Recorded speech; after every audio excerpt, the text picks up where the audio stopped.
खबरों के हर एस्पेक्ट की बारीकियों को समझना आपके लिए बड़ा आवश्यक है और इन बारीकियों को लेकर आता हूं मैं मिस्टर एनालाइजर में आपके लिए।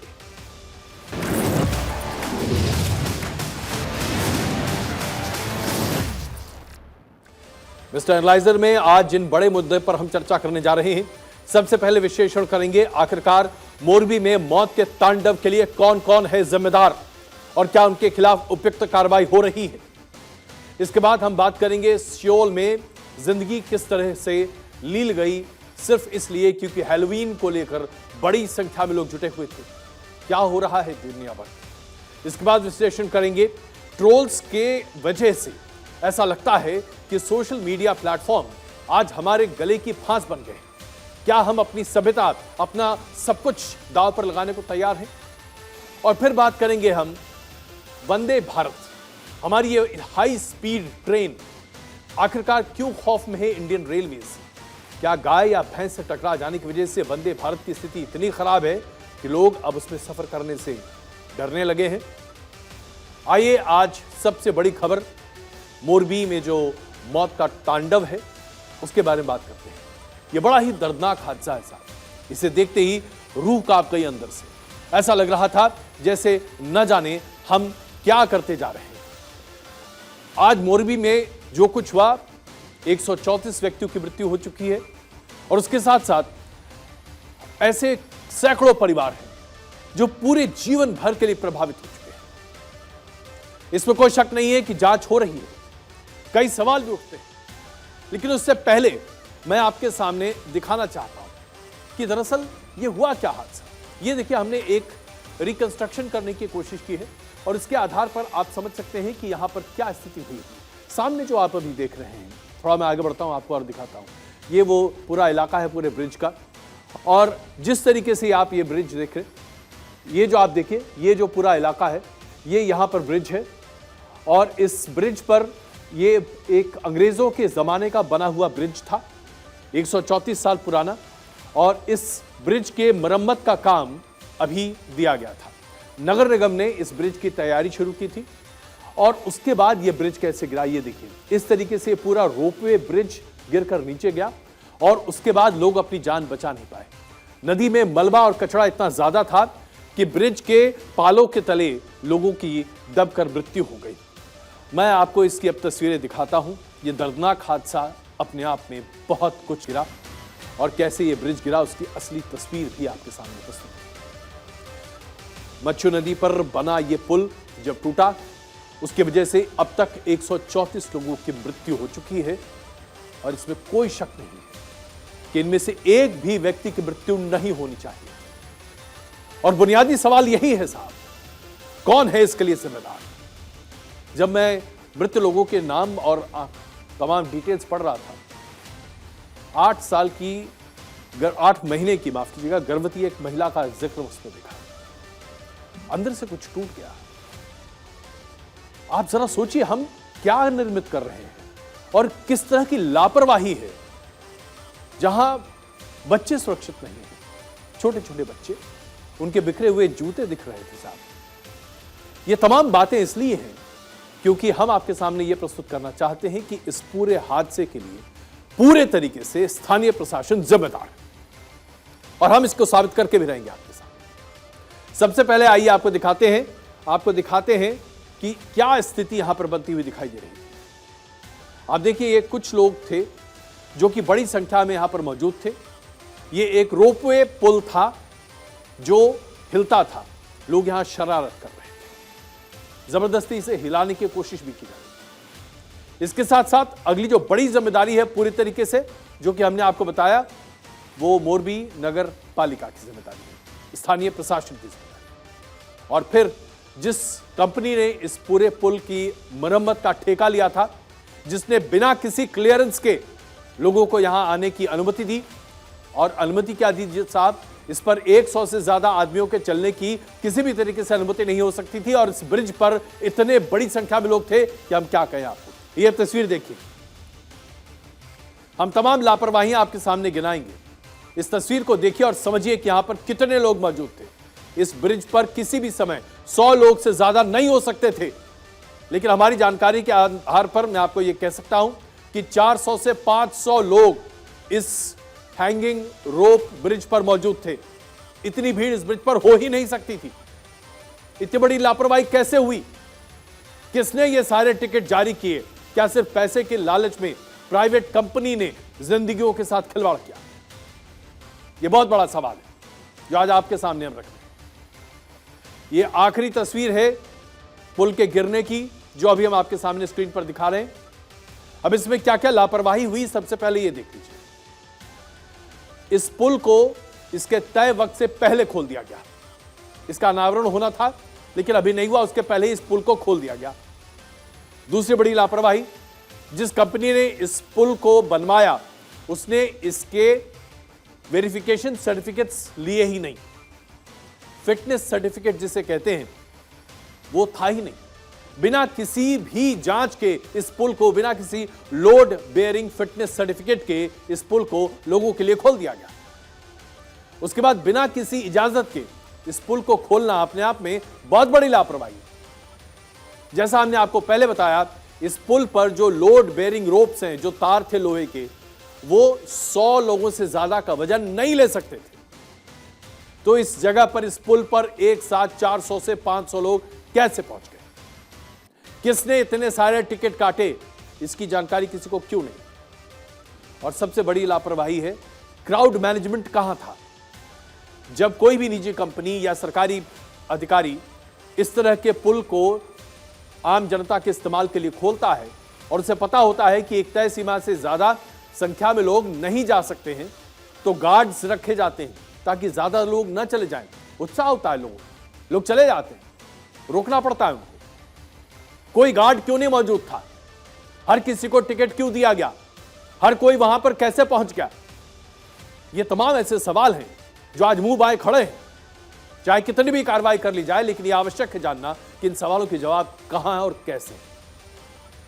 मोरबी का जो पुल गिरा, उसकी मरम्मत का कॉन्ट्रैक्ट का जो पेपर है वो हमारे पास, यानी कि भारत 24 के पास मौजूद है। इस पर सरकारी मोहरें लगी हुई हैं, नगर पालिका का सर्वे सर्वा उसके हस्ताक्षर हैं। और यह कॉन्ट्रैक्ट क्या कहता है, पहले जरा आप देख लीजिए। 8 से 12 महीने तक मरम्मत का काम चलना था, कॉन्ट्रैक्ट में लिखा हुआ है। घड़ी बनाने वाली कंपनी अजंता, उसको यह कॉन्ट्रैक्ट दिया गया था। उसने मियाद से पहले बिना किसी फिटनेस सर्टिफिकेट के इस पुल को खोल दिया आम लोगों के लिए। मोरबी नगर पालिका की अनुमति के बगैर इस पुल को खोल दिया गया। सवाल यह है कि मोरबी नगर पालिका के तमाम अधिकारी क्या आंख पर पट्टी बांधकर सो रहे थे? क्या वो अपनी जिम्मेदारी से पल्ला झाड़ सकते हैं? क्या वो अपने परिवार को इस तरह से इस पुल पर जाने देते? जाहिर सी बात है, ऐसा कभी नहीं होगा। ऐसा लग रहा है जैसे कि अंधेर गर्दी मची हुई है। इस पूरे जिले में किसी के घर में भी एक छज्जा भी बनता है तो नगर पालिका और पुलिस, उसे पूरी इसकी जानकारी होगी। अगर आपने अपने घर में एक्सटेंशन भी कर लिया तो नगर पालिका का कर्मचारी आपके घर के सामने खड़ा हो जाएगा और कहेगा आपका नक्शा पास है कि नहीं, और अगर नहीं है तो आपको जुर्माना देना पड़ेगा। लेकिन ऐसा कैसे संभव हो पाया कि बिना नगर पालिका की इजाजत के इस पुल को खोल दिया गया? आने जाने के लिए टिकट भी लगा दिया गया और नगर पालिका कहती है कि उसको इसकी कोई जानकारी नहीं है। क्या इस बात को माना जा सकता है? मोरबी का यह पुल गुजरात के राजकोट से 64 किलोमीटर की दूरी पर बना हुआ है। विक्टोरियन लंदन स्टाइल में बने इस पुल को मोरबी के पूर्व शासक सर वाघा जी ने बनवाया था। इसके लिए जो तमाम साजो सामान थे और उसके बाद जो तमाम इक्विपमेंट्स थे वो भी इंग्लैंड से उस वक्त मंगाए गए थे। ये तब सब कुछ यूरोप में अवेलेबल था। उस बेहतर तकनीक के आधार पर इस पुल को बनाया गया था, जो कि 100 साल से भी ज्यादा पुराना। इस पुल का हैंडलिंग टूटता हुआ दिखाई दिया था, जिसकी वजह से इसके रिपेयर की बात की गई। इस पुल का निर्माण 1879 में शुरू हुआ था। ये 143 साल पुराना पुल है। 143 साल पुराना पुल है। इसकी लंबाई 233 मीटर की है और इसकी चौड़ाई महज 1.25 मीटर, यानी कि 4 फीट की चौड़ाई है। 4 फीट का मतलब होता है कि एक साथ 2 लोग इस पुल पर एक साथ चल सकते हैं। इतने सकरे पुल पर इतनी बड़ी संख्या में लोगों को एकत्रित कर देना, इससे बड़ा जघन्य अपराध क्या हो सकता है? 25 अक्टूबर को मोरबी के इस पुल को जनता के लिए खोला जाना था, जिस पर चलने के लिए बच्चों के लिए 12 रुपए का टिकट और बड़ों के लिए 17 रुपए का टिकट लगाया गया। सोचिए, करीब 5 दिन से लगातार नगर निगम के नाक के नीचे टिकट जारी किए जा रहे थे। लोग टिकट लेकर इस पुल पर चल रहे। 30 तारीख की रात को जब मोरबी में इस पुल पर तकरीबन 350 से 500 के आसपास के लोग जाकर एकत्रित हो गए, तो सोचिए कमाई कितनी हो गई। ऐसा लग रहा था जैसे कि बस खजाना है, डाले जाओ और पैसे निकाले जाओ। लेकिन नगर पालिका, जिसकी जिम्मेदारी थी कि इस तरह का कोई गोरखधंधा न चले, उसने इस पूरे मामले की जबरदस्त अनदेखी की। इसकी वजह से आज 134 लोग इस दुनिया में नहीं। यहां तो एक परिवार ऐसा भी है जिसने अपने पूरे घर के 12 लोगों को खो दिया है। मैं एक बार फिर आपके सामने दिखाना चाहता हूं इस हादसे को, ताकि आप समझें इसकी मैग्नानिमिटी, इसकी पूरी ग्रेविटी को मैं आपके सामने प्रस्तुत करना चाहता हूं। ये देखिए, मैं आपको एक बार फिर से ये पुल दिखा रहा हूं ताकि आप समझ सके। मैं यहां पर समझिए कि मैं यहां पर खड़ा हूं और आपको ये पुल दिखाई दे रहा है। ये देखिए, ये पूरा एक जो विक्टोरियन आर्किटेक्चर यहां पर सामने बना हुआ है, ये आप इसको इस तरीके से देखिए। यहां पर वो पुल का सिरा है जहां से पुल शुरू होता है और वो आगे है, और कैसे ये रोप पर लगा पुल लोगों की भीड़ की वजह से गिर जाता है और नदी में डूबकर 134 लोगों की मृत्यु हो जाती है। साहब, ये अक्षम्य अपराध है। अच्छा जो हुआ है, इसको किसी तरीके से कानून की किसी परिभाषा में सही नहीं साबित किया जा सकता। मोरबी के हैंगिंग पुल का रखरखाव अजंता और ओरेवा कंपनी के पास था। पहले ओरेवा कंपनी को जान लीजिए कि आखिरकार ये क्या है। नगर निगम जिस कंपनी को हैंगिंग पुल के रखरखाव का काम देती है, वो आखिरकार इस काम को करने में कितनी सक्षम है। इलेक्ट्रॉनिक सामान बनाना और बेचना ओरेवा कंपनी का मुख्य काम है। ई बाइक, एलईडी बल्ब्स, घड़ी, ये कंपनी ये बनाती है। 2008 से 2018 तक इस कंपनी को ही कॉन्ट्रैक्ट दिया गया था ताकि ओरेवा कंपनी इस पूरे ब्रिज का रखरखाव भी करे और इस पर आने जाने वाले लोगों के बारे से पैसे जो मिलते हैं उसे भी कलेक्ट करे। 2018 में कॉन्ट्रैक्ट रिन्यू नहीं हुआ। 2022 में इसी कंपनी को एक बार फिर, यानी कि ओरेवा कंपनी को ही एक बार फिर कॉन्ट्रैक्ट दे दिया गया। मोरबी नगर पालिका में ओरेवा को कॉन्ट्रैक्ट दिया, ये क्यों दिया गया, इसकी जांच हो रही है। और ये कॉन्ट्रैक्ट 1-2 नहीं बल्कि पूरे 15 साल के लिए दिया गया है। एक ऐसी कंपनी जो ई स्कूटर बनाती है, जो एलईडी बल्ब्स बनाती है, जो घड़ी बनाती है, वो इंफ्रास्ट्रक्चर का काम कब से करने लगी। उसके पास इस पुल को चलाने का, मेंटेन करने का क्या तजुर्बा था। किस आधार पर ओरेवा कंपनी को मोरबी नगर पालिका ने यह कॉन्ट्रैक्ट दिया था।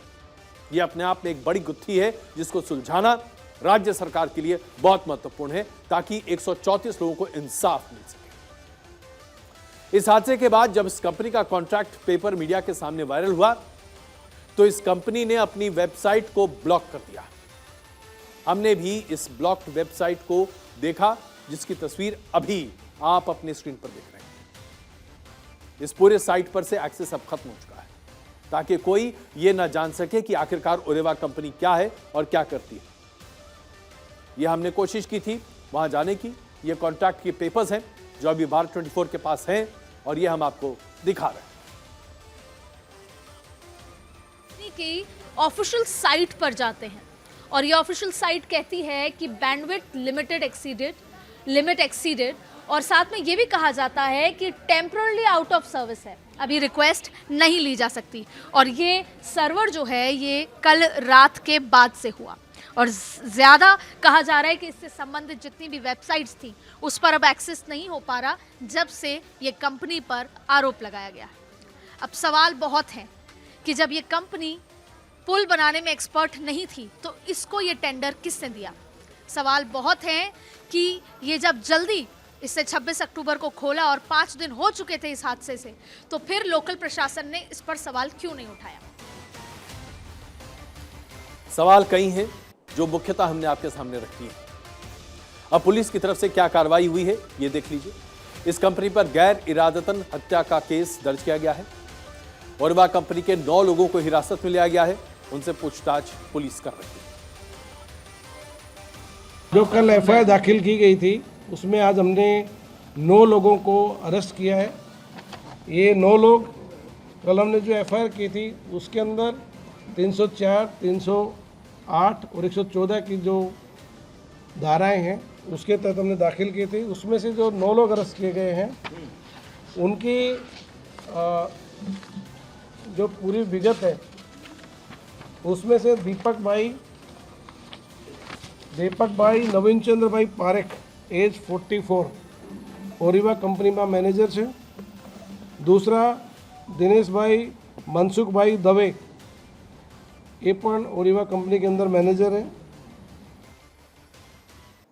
अब आप खुद ही समझ जाइए कि ओरेवा कंपनी जिसके कॉन्ट्रैक्ट पेपर्स अभी भारत 24 ने आपको दिखाए, वो अपने काम को लेकर कितनी संजीदा थी।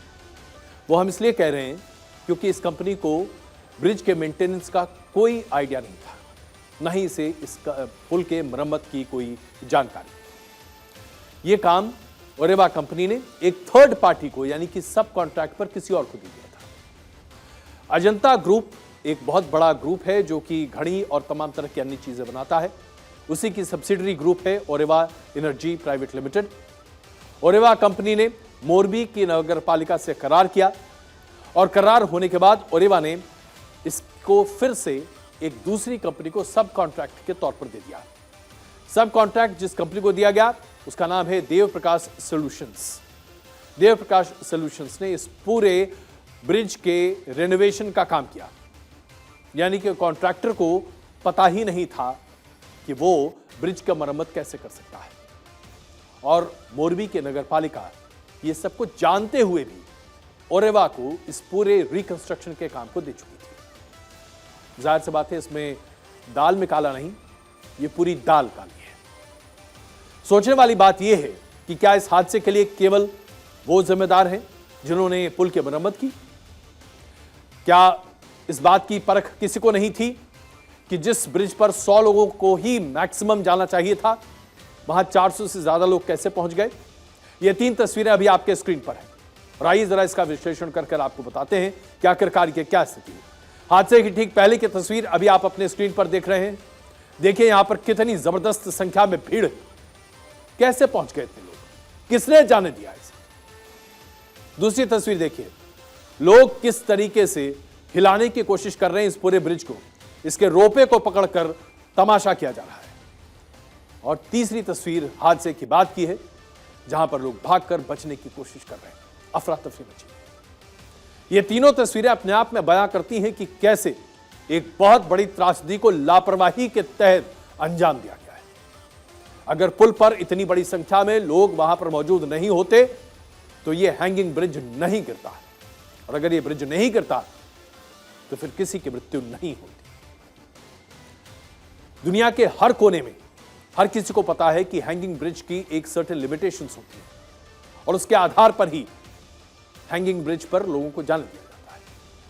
मोरगी का हैंगिंग पुल माचू नदी के ऊपर से गुजरता है। पुल के गिरने के बाद इस नदी में 134 लोगों की मृत्यु की जानकारी अभी तक आ चुकी है और यह आंकड़ा बढ़ भी सकता है। इस हादसे में 40 से ज्यादा नाबालिग बच्चों की मृत्यु हुई। माचू नदी में पानी बहुत कम है और इसमें दलदल या सिल्ट बहुत ज्यादा सिल्ट होने की वजह से ब्रिज से गिरे हुए मलबे में लोग दब गए और फिर उनके दम घुटने की वजह से मृत्यु हो गई। माचू नदी गुजरात की धरती पर करीब 130 किलोमीटर तक के सफर को तय करती है, लेकिन इस नदी में आखिर इतना सिल्ट यानी कि इतना कीचड़ कहां से और कैसे आया? इस नदी की गहराई तकरीबन 15 मीटर की बताई जाती है। फिर भी हादसे में जितने लोगों की मृत्यु हुई वो इसलिए डरावनी है क्योंकि उस वक्त ब्रिज पर 400 से ज्यादा लोग मौजूद थे और इनमें से 134 ऐसे थे जो अपनी जान बचाने में कामयाब ना हो पाए। 70 से ज्यादा लोग हैं जो घायल हैं और अभी उनका इलाज चल रहा है। अगर इन 70 में से हम ये मान लें कि तकरीबन 50% बच पाएंगे तो अभी 35 और लोगों की मृत्यु हो सकती है। आप जरा सोचिए, 150 लोग एक त्रासदी की वजह से, बहुत बड़ी संख्या है और बहुत बड़ी त्रासदी। हम आपको यह भी बताना चाहते हैं कि आखिरकार इस तरह के पुल पर हादसे जब होते रहे हैं तो वो कैसे होते रहे हैं। इन हादसों को रोकने के लिए 4 अक्टूबर 2016 को केंद्रीय परिवहन मंत्री नितिन गडकरी ने नई दिल्ली में भारतीय पुल प्रबंधन प्रणाली की शुरुआत की थी, आईबीएमएस अपना काम को अंजाम देता रहा। और यह कैसे होता है अब आपको हम बताते हैं। आईबीएमएस का काम है कि देश में जितने भी पुल हैं उसका एक डेटाबेस तैयार किया जाए, समय समय पर यह चेक किया जाए कि पुल की मरम्मत हो रही है कि नहीं और उसके पुल की मरम्मत की डेट कब है। पुराने पुल को हटाकर उसकी जगह नए पुल का निर्माण किया जा सके, इसका रिकमेंडेशन भी आईबीएमएस देता है। आईबीएमएस पुलों के लिए दुनिया का सबसे बड़ा डेटाबेस माना जाता है। इसके पास 1,50,000 देश में बने पुल का डेटाबेस है, जिसमें से 1,15,000 पुल की पूरी सूची तैयार होकर रखी है और अभी 85,000 पुल के बारे में जानकारी एकत्रित करना बाकी है। यह प्रणाली इसलिए बनाई गई क्योंकि आज से 6 साल पहले देश के हर पुल की सेहत का एक रिकॉर्ड रखा जा सके। इसके लिए एक नई शुरुआत की गई ताकि वक्त रहते पुराने पुल का मरम्मत किया जा सके और किसी भी हादसे को रोकने के लिए पुरजोर कोशिशें की जाएं। इसके बावजूद यह सब कुछ नहीं हो पाया और आज तमाम एहतियात के बाद भी हमारे बीच 134 लोग हैं जो इस दुनिया में नहीं। प्रधानमंत्री नरेंद्र मोदी से लेकर गृहमंत्री अमित शाह तक ने बहुत अफसोस जताया है। प्रधानमंत्री नरेंद्र मोदी कल मोरबी पहुंच रहे हैं। शोक संतप्त परिवार वालों से वो मुलाकात भी करेंगे, लेकिन इसके बावजूद हम एक बड़ी मांग रखना चाहते हैं। भारत 24 आज मांग कर रहा है कि दोषियों के खिलाफ ऐसी कार्रवाई हो कि वो नजीर बने, ताकि पूरे देश भर में किसी भी नगर निगम अधिकारी की हिम्मत नहीं हो कि आम व्यक्ति की जीवन से इस तरह का खिलवाड़ हो।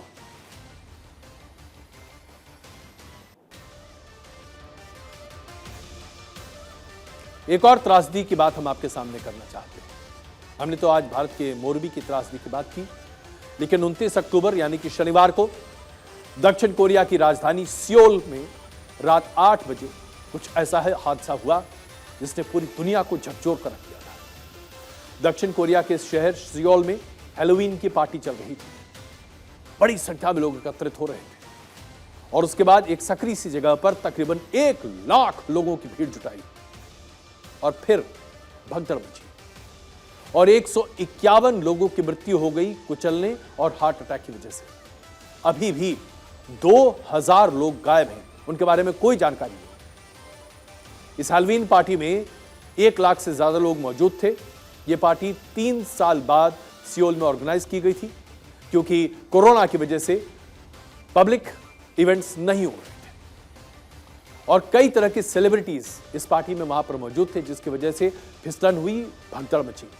उन लोगों को देखने के लिए बड़ी संख्या में लोग वहां पर मौजूद थे। इस जगह पर 4 फीट चौड़ी एक गली थी और जिस तरह से हमने मोरबी में देखा वैसे ही सियोल में भी इस 4 फीट की गली में 10 गुना ज्यादा भीड़ घुस गई और वहां पर अचानक भगदड़ मची। चारों तरफ लोग फंस गए। सफोकेशन और हार्ट अटैक की वजह से 50 लोगों की मृत्यु हो गई और फुटपाथ पर ही कई लोगों को सीपीआर देते हुए भी देखा गया। लोगों को बचाने की कोशिश की जा रही थी। ये देखिए, ये फुटेज है जहां पर तमाम जो मेडिकल प्रोफेशनल्स हैं वो लोगों को बचाने के लिए कोशिशें कर रहे थे। ये जो त्रासदी है जो सियोल में हुई, ये शनिवार को हुई, लेकिन आज सोमवार को जब हम बात कर रहे हैं तो रविवार रात की याद हमें ताज़ा है जब हमने मोरबी में 134 अपने भारतीय नागरिकों की मृत्यु को अपनी आंखों से देखा। ये तस्वीरें अभी हम आपको सियोल की दिखा रहे हैं जहां हैलोवीन के मौके पर यह बहुत बड़ी त्रासदी हुई। ये देखिए 2 बड़ी त्रासदी जिसकी तस्वीरें हम आपको दिखाना चाहते हैं। सियोल जहां 151 लोगों की मृत्यु हो गई भगदड़ की वजह से और वहां पर भी एक बहुत पतली सी गली में 1 लाख से ज्यादा लोग पहुंच गए थे। जबरदस्त लापरवाही प्रशासन की सियोल में दिखाई दे रही थी। जहां पर जगह नहीं थी वहां इतनी बड़ी संख्या में लोगों को क्यों आने दिया गया। और ठीक उसी तरीके से रविवार की रात को 8 बजे के आसपास, 7 बजे के आसपास हमने देखा कि किस तरह से मोरबी में 400 से ज्यादा लोग ब्रिज पर पहुंच गए और 134 लोगों की मृत्यु हो गई। दोनों हादसों में अधिकारियों की पूरी लापरवाही साफ दिखाई देती है। क्राउड मैनेजमेंट न के बराबर दिखाई देता है मोरबी में लोगों के डूबने की वजह से मृत्यु हुई, सियोल में सफोकेशन और हार्ट अटैक की वजह से मृत्यु हुई। दो ऐसे हादसे 24 घंटे के भीतर जिसने पूरी दुनिया को धकधोर कर रख दिया है। एक जगह 151 लोगों की मृत्यु होती है, दूसरी जगह 134, यानी कि 24 घंटे के भीतर में सियोल और भारत को देखें तो 300 से ज्यादा लोग आज हमारे बीच नहीं है। इन परिवारों को क्या जवाब दिया जाए? क्या है किसी के पास यह जवाब?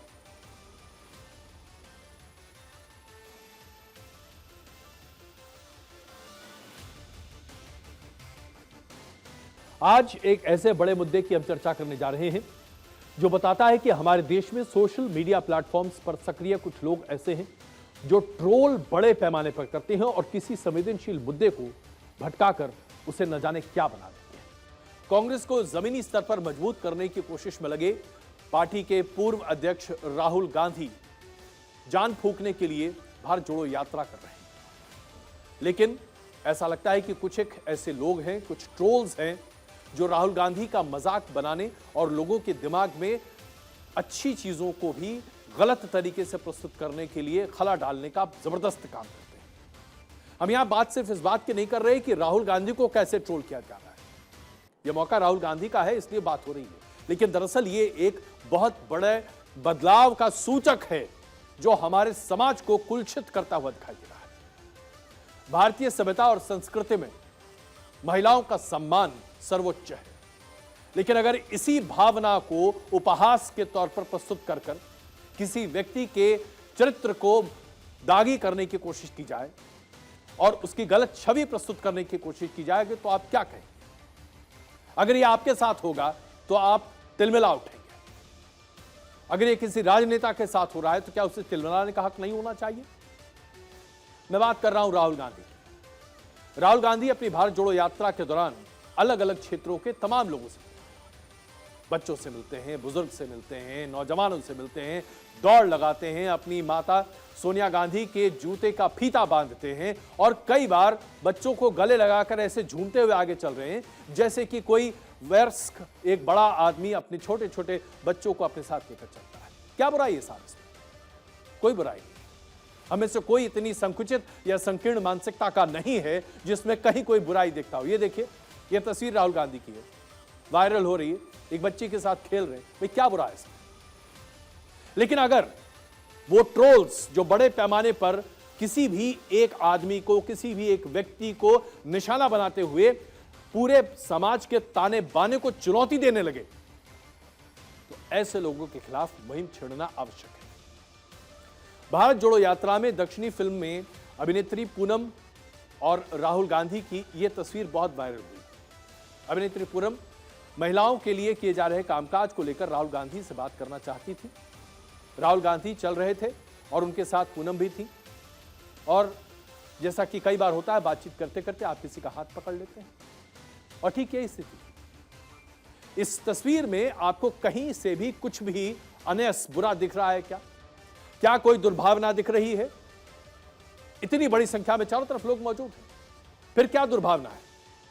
खुद पूनम को इसके बारे में कहीं कोई आपत्ति नहीं है, तो बाकी लोगों को क्यों आपत्ति होगी?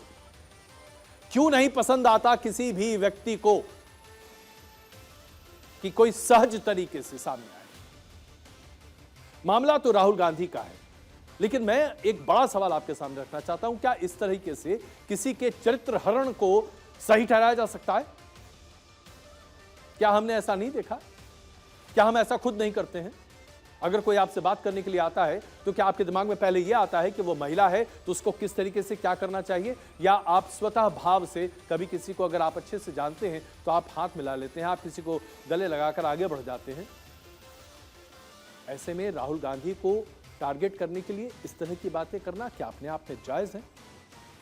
पूनम कौर तमिल और तेलुगु फिल्मों की जानी मानी एक्ट्रेस है। 2006 में डायरेक्टर तेजा की फिल्म ओका विचित्रम से उन्होंने अपना डेब्यू किया और कांग्रेस पार्टी के वो मेंबर हैं। इससे पहले वो टीडीपी पार्टी से जुड़े हुए थे। पूनम कौर और राहुल गांधी की फोटो को पोस्ट करते हुए जिस तरह की बातें लिखी जा रही हैं, आपको पढ़कर बताता हूं। इसमें लिखा गया है कि राहुल गांधी अपने परदादा के पदचिन्हों पर चल रहे हैं। यानी कि पंडित नेहरू के ऊपर आक्षेप करते हुए राहुल गांधी को भी आक्षेप के घेरे में ले रहे हैं। क्या जानते हैं लोग? क्या किसी के साथ गप्पे मारना या थोड़ी बहुत हंसकर बात कर देना अभद्रता है? राहुल गांधी पर जिस तरह की ये टिप्पणियां की जा रही हैं सोशल मीडिया पर, इसमें पूनम कौर ने अपने तमाम इन विरोधियों का बहुत करारा जवाब दिया है। पूनम कौर ने बताया कि भारत जोड़ो यात्रा के दौरान राहुल गांधी ने उनका हाथ क्यों थामा था। पूनम कौर ने लिखा है सोशल मीडिया पर ही, यह वास्तव में आप अपमान कर रही हैं। याद करें, प्रधानमंत्री नारी शक्ति के बारे में बातें करते हैं। मैं फिसल गई थी और गिरने वाली थी, तभी सर ने इस तरीके से मेरा हाथ पकड़ा। उन्होंने राहुल गांधी के लिए लिखा, thank you sir. Poonam Kaur का यह बयान राहुल गांधी के कहने पर आया या नहीं, यह तो हम नहीं जानते, लेकिन इतना जरूर कह सकते हैं कि किसी भी महिला के पास यह अधिकार है कि वो जाने कि कौन उसे किस तरीके से टच कर रहा है। गुड टच और बैड टच हम अपने बच्चों को सिखाते हैं ना साहब, छोटे छोटे बच्चों को सिखाते हैं, चाहे वो बच्चा लड़का हो या बच्ची हो। Good touch and bad touch. तो क्या एक महिला जो कि 2006 से फिल्म में काम कर रही हैं, उन्हें यह पता नहीं है कि गुड टच और बैड टच क्या होता है? इस तरह की टिप्पणी कर कर एक मानसिकता तैयार करने की कोशिश की जा रही है, जहां पर जानबूझकर भारतीयता को तोड़ने की कोशिश की है। इस समय 5 महीने की भारत जोड़ो यात्रा चल चुकी है। 7 सितंबर को कन्याकुमारी से शुरू हुई ये यात्रा 12 राज्यों को आगे करते हुए 2 केंद्र शासित प्रदेश से चलती हुई जम्मू कश्मीर तक पहुंचेगी। और इस दौरान बिना रुके थमे राहुल गांधी और उनके तमाम सहयोगी 3570 किलोमीटर की यात्रा करेंगे। और इस वक्त भारत जोड़ो यात्रा तेलंगाना से गुजर रही है। इसके बाद वो महाराष्ट्र और उसके बाद फिर कर्नाटक में चलेगी। लेकिन जो मूल मुद्दा है, जो मूल बात है जो हम आपके सामने रखना चाहते हैं, जरा बताइए इस हग में क्या दिक्कत है? इसमें कहां अश्लीलता है? इसमें कहां खला है? वो तमाम लोग जो ट्रोल बनकर देख रहे हैं, ऐसा नहीं लगता आपको कि एक मां अपने बच्चे को प्यार कर रही हो? ये एक मां और बच्चे का हग है। लेकिन अगर इसके बीच में भी लोग इसमें भी दुर्भावना निकाल दें तो क्या कहेंगे? यह तस्वीर अभी देखिए आप। सोनिया गांधी चल रही थी और उनका जूते का फीता खुल गया। एक बेटे का सबसे बड़ा धर्म क्या होता है? कि वो अपनी मां का रखरखाव देखभाल अच्छे से करे। और राहुल गांधी ने यही तो किया, अपनी मां के जूते के फीते बांधे। क्या यह करना गलत है? क्या यह दिखावा है? क्या यह राजनीति है? अगर राजनीति है भी साहब, तो मैं आपसे पूछना चाहता हूं, क्या आपकी खुद की मां होंगी तो आप ऐसा करेंगे कि नहीं करेंगे? क्या आप अपनी मां का सहारा नहीं देंगे? भारतीय सभ्यता और संस्कृति में इस संकुचित दायरे की जगह कहां है? मुझे तो नहीं लगता कहीं पर है। ये तमाम तस्वीरें अभी आपके सामने हैं और इसके बाद सिर्फ एक ही बात निकल कर आती है कि सोशल मीडिया एक ऐसा प्लेटफॉर्म बनता चला जा रहा है जो जहर है जो हमारे जीवन में घुलकर हमारी तमाम संवेदनाओं को खत्म करता हुआ दिखाई दे रहा है।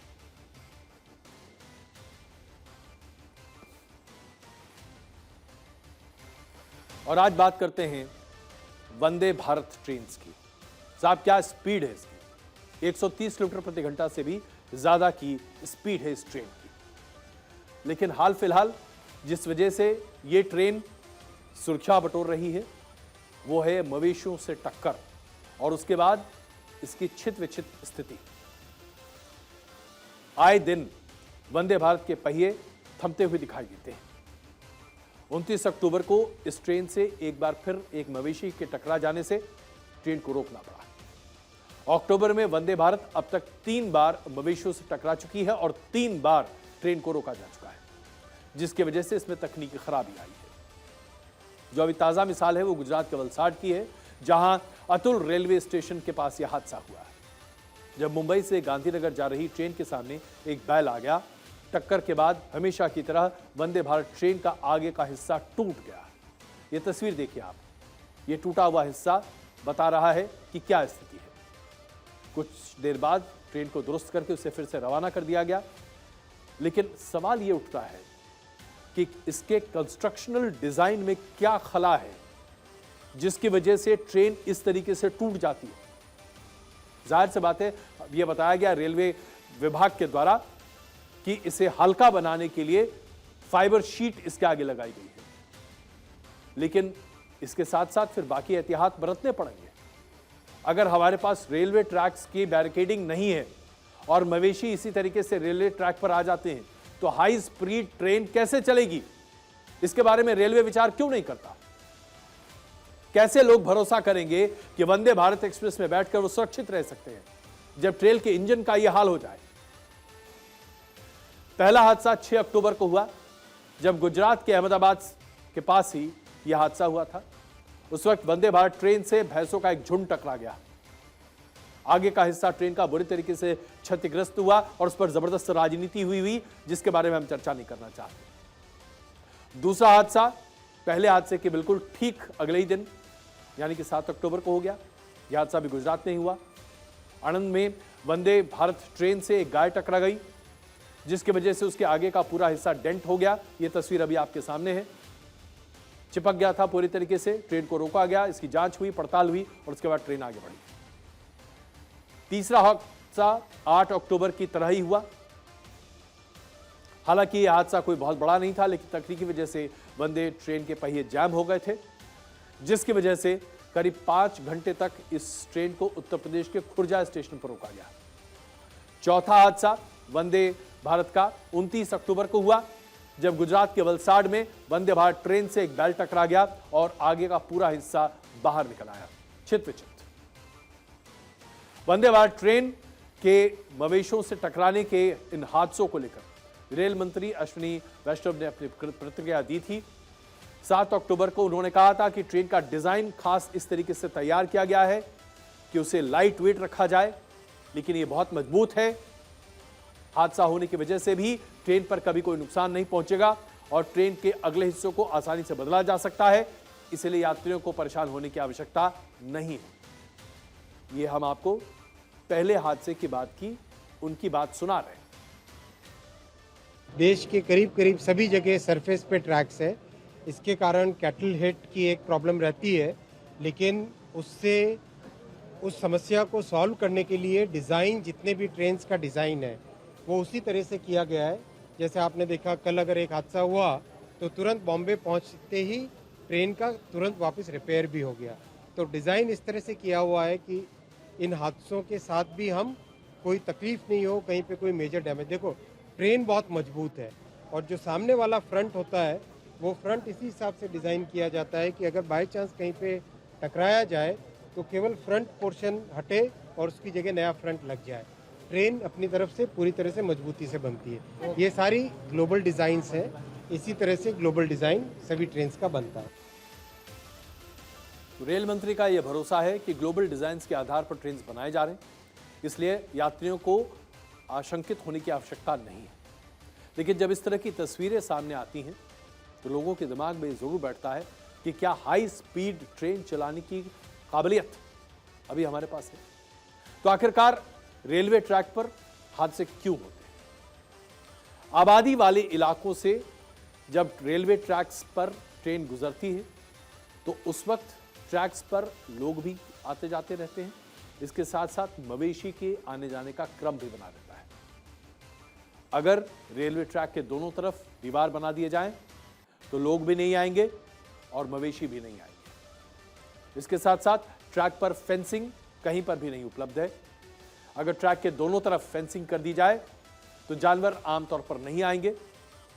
फेंसिंग नहीं होने की वजह से हमने पहले देखा कि भारत में स्पीड कम करके ट्रेन चलाए जाते थे। अगर आप अंतर्राष्ट्रीय ट्रेन्स की देखें तो वहां पर ट्रेन्स जो हैं उनके ट्रैक के दोनों तरफ फेंसिंग किए जाते हैं ताकि कोई गलती से भी उस ट्रैक पर ना आ जाए, खास करके वहां जहां पर की बड़ी संख्या में आबादी हो या जहां जानवरों के होने की संभावना हो। लेकिन हिंदुस्तान में क्या स्थिति है अभी आप देखिए। ट्रेन पर मवेशी चल रही है, ये गाय या बैल है जो सामने ट्रेन के आगे चल रहा है और ट्रैक पर ही है, और जब तक ये इसी तरीके से चलता रहेगा तब तक ट्रेन नहीं चल सकती। हाथी भी हमारे ट्रैक्स पर बहुत बार आ जाते हैं, खास करके असम में, मैसूर में भी ऐसी बातें कई बार देखने को मिली। इस तरह के कई हादसे हैं जो कि हमारे देश में हुए हैं। लेकिन जब आप बहुत हाई स्पीड पर ट्रेन चला रहे हो 130 किलोमीटर प्रति घंटा, आप जब तक ब्रेक लगाएंगे और जब तक ट्रेन रुकेगी तब तक हादसा हो चुका होता है। और हाई स्पीड ट्रेन का मतलब ही यह है कि उसे बैरियर फ्री एक्सेस मिले। भारत में अगर हाई स्पीड ट्रेन चलाने हैं साहब तो ये इंतजाम करना पड़ेगा। वंदे भारत ट्रैक पर अगर उतारनी है तो जहां जहां पर आबादी है वहां फेंसिंग करनी ही होगी। ट्रैक पर लगातार हो रहे इन हादसों से कई सवाल भी उठ रहे हैं।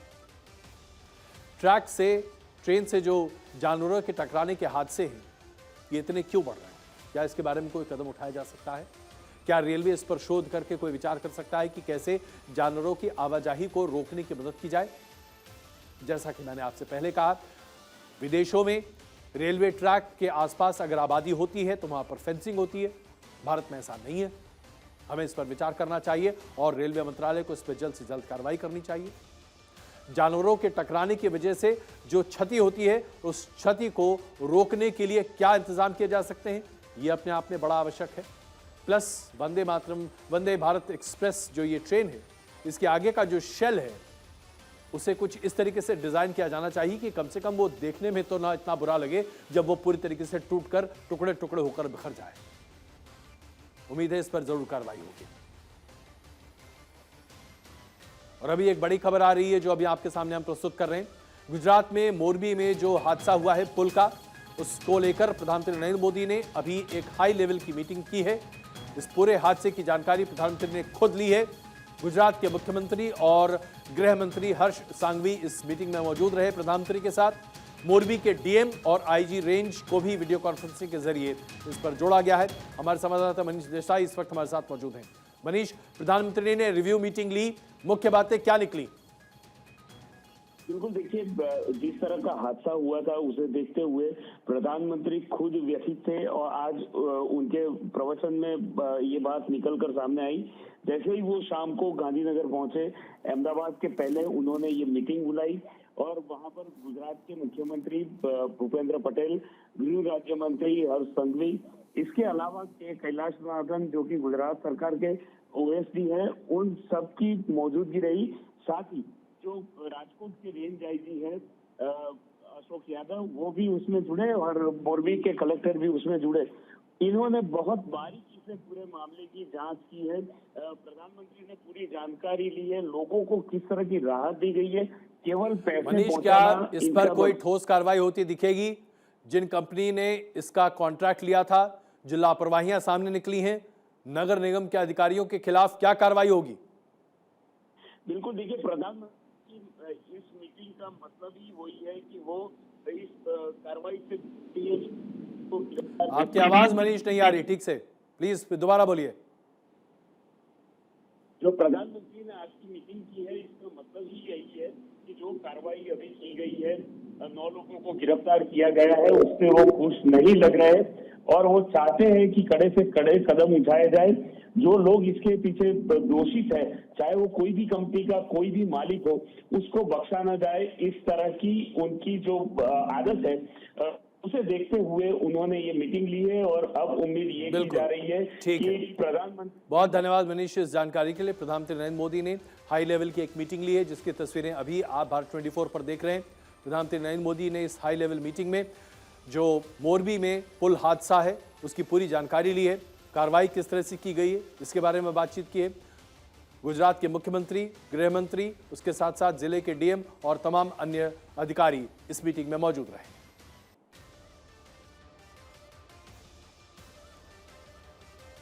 और आइए अब इस खबर का विश्लेषण आपके सामने करें कि क्या मुस्लिम समुदाय के पढ़े लिखे संभ्रांत लोग भारत के संविधान को चुनौती दे रहे हैं। यह बात क्यों कह रहे हैं हम आपके साथ। दारुल उलूम के प्रमुख और जमायते उलेमा के अध्यक्ष मौलाना असद मदली ने कहा है कि मदरसों का संचालन मुसलमानों का धार्मिक एवं जायज अधिकार है। जो मदरसे सरकार से ग्रांट ले रहे हैं वो गुलाम है। मदरसे चलाने के लिए मुस्लिम समाज को किसी से भी दान या सहयोग लेने की आवश्यकता नहीं है। अपने बच्चों को हम गुलाम नहीं बनाना चाहते, इसलिए हमें किसी भी प्रकार की सरकारी मदद की आवश्यकता नहीं है। अब जरा आप सोचिए इस बारे में। भारत का नागरिक, पढ़ा लिखा, संभ्रांत इस तरह की बातें बोल सकता है क्या? क्या यह शब्दावली हो सकती है क्या? सरकारी ग्रांट से चलने वाले तमाम स्कूल में जो बच्चे पढ़ रहे हैं, क्या वो गुलाम हैं? क्या वो भारत सरकार के गुलाम हैं?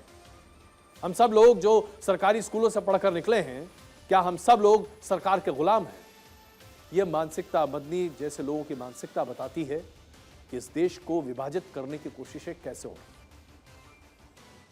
भारत में रहकर भारत के संविधान को कोई न माने, इसे आप क्या कहेंगे? क्या इसे देशद्रोह की संज्ञा नहीं देनी चाहिए? आखिर क्यों मदरसों को आधुनिक नहीं बनाने चाहते ये तमाम मौलाना या फिर वो लोग जो अपने आप को बुद्धिजीवी मानते हैं मुस्लिम समाज में? छात्रों के हाथ में ये लैपटॉप नहीं देना चाहते, ये छात्रों को आगे बढ़ने नहीं देना चाहते, ये छात्रों को दक्यानुसी सोच और तथाकथित तौर पर इस्लामिक कट्टरपंथ के भीतर धकेलना चाहते। मदरसों में पढ़ रहे बच्चों की शिक्षा का सवाल क्या समाज सेवा का है? जाहिर सी बात है, बिना रजिस्ट्रेशन किए हुए, बिना सरकारी आकलन के क्यों चलाया जाए शिक्षण संस्थान? दरअसल यह बेतुका तर्क अरशद मदनी का इसलिए है ताकि वो उन मदरसों को बचा सकें जो सरकार की नजर से बचकर गैर कानूनी काम करते हुए दिखाई दे। इसके साथ साथ कई ऐसे मदरसे हैं जो सरकार की मान्यता के बगैर अपना काम कर रहे हैं, जिनकी फंडिंग को लेकर कई सवाल उठे हैं। इसमें तो देश के विख्यात दारुल उलूम के मदरसों को भी रखा जा रहा है। दारुल उलूम के मदरसों को मान्यता नहीं मिली हुई है। दारुल उलूम मदरसे देश में तकरीबन 4,500 की संख्या में हैं, जिनमें से 2,100 मदरसे सिर्फ उत्तर प्रदेश में हैं, और इनमें से सभी मदरसे सरकार की तरफ से किसी तरह की न तो कोई मदद लेते हैं और न ही सरकार से मान्यता प्राप्त है। इन्होंने अपने सोर्स ऑफ इनकम को जकात बताया है। जकात क्या होता है यह भी आपको समझा दूं। इस्लाम में यह परिपाटी है, यह कहा गया है कि हर व्यक्ति अपनी आमदनी का एक छोटा सा हिस्सा प्रतिवर्ष अलग रखे, जो कि गरीब और मजलूम लोगों की मदद के लिए रखा जाए, और हर व्यक्ति की यह जिम्मेदारी है कि वो ज़कात की ये रकम लोगों की भलाई और समाज के भलाई के लिए इस्तेमाल करे। तो ज़कात का इस्तेमाल मदरसों को चलाने में करना गल्फ के कई देशों की एक परिपाटी है, जिसे हिंदुस्तान के कई मदरसों ने अपना लिया है। ज़कात का रकम, ज़कात के पैसे को आमतौर पर मदरसों को नहीं दिया जाता, गरीब लोगों की बेहतरी के लिए है। लेकिन बहुत सारे लोग अपने ज़कात की रकम को मदरसों को दे देते हैं, ये सोचते हुए कि इसी रकम से बच्चे पढ़ जाएंगे। लेकिन बच्चे क्या पढ़ रहे हैं ये जानना भी तो आवश्यक है। अगर आतंकवाद के पाठ को पढ़ रहे हैं तो क्या ऐसे बच्चों को आतंकवाद का पाठ पढ़ने दिया जाए? यह बहुत बड़ा सवाल है और इस पर घोर आपत्ति भी होनी चाहिए। हम चलते चलते अपना सवाल जो आपसे पूछते हैं वो एक बार फिर आपके सामने रखें, ताकि आप उसका जवाब आपने क्या दिया ये भी देखिए। हमने सवाल पूछा, क्या मोरबी के हादसे से जागेगा प्रशासन? हमारे दर्शकों ने जो जवाब दिया उसमें 57% मानते हैं कि मोरबी प्रशासन नहीं जागेगा, जबकि 42% लोग ये मानते हैं कि मोरबी प्रशासन जाग सकता है। लेकिन हम आपका धन्यवाद करते हैं कि आपने बड़ी संख्या में इसका जवाब दिया, और अपने इस कार्यक्रम के समाप्त होने तक हम बस एक ही बात रखना चाहते हैं, 134 लोगों की जान ऐसे ही नहीं व्यर्थ होनी चाहिए। हर जिम्मेदार अधिकारी, कर्मचारी, यहां तक कि प्राइवेट सेक्टर का कर्मचारी और कंपनी के खिलाफ ठोस से ठोस कार्रवाई होनी चाहिए। सरकार को तो दरअसल इनके खिलाफ धारा 302 लगाना चाहिए, यानी कि मौत की पैरोकारी, क्योंकि इस तरह की लापरवाही परिवारों को हमेशा के लिए अधूरा छोड़ता है। मिस्टर एनालाइजर में आज के लिए बस इतना ही। बहुत धन्यवाद।